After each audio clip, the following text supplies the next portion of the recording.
Welcome to Nemodo.io. In this video, we'll show you how to set up MedusaJS with just one click. Start by clicking on the MedusaJS free trial button. Then, log in using one of the available options. I will log in with Google for this demonstration. Click on Google and select your account. Once you're logged in, you'll be taken to the admin panel. Here, you'll find sections for your apps, servers, and a help area.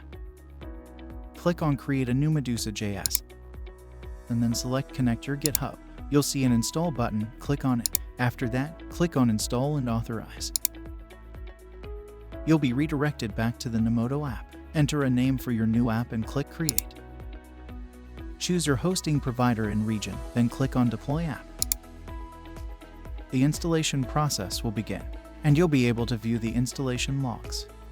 Once the app is installed, you can navigate to the Apps section where you'll find details like the app name, ID, and status. You'll also see the Medusa.js admin page, which provides the app's URL, username, password, Medusa.js CLI, database, Redis, and more.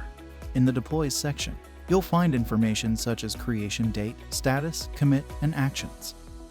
The Actions page includes options for starting, stopping, and restarting the app. The Logs section shows standard logs, helping you identify any issues. In the Backup section, you can manage your app backups. The Help section offers access to helpful resources, while the Settings section lets you change general settings, such as renaming or deleting the app. You'll also find options for Git integration, environmental variables, deploys, logs, and more. To access the app's admin panel, click on the app's URL, enter your username and password, and click Continue. You'll be able to manage orders, products, customers, discounts, gift cards, pricing, settings, and more. That's how you can run MedusaJS on Nemodo.io. Thank you for watching.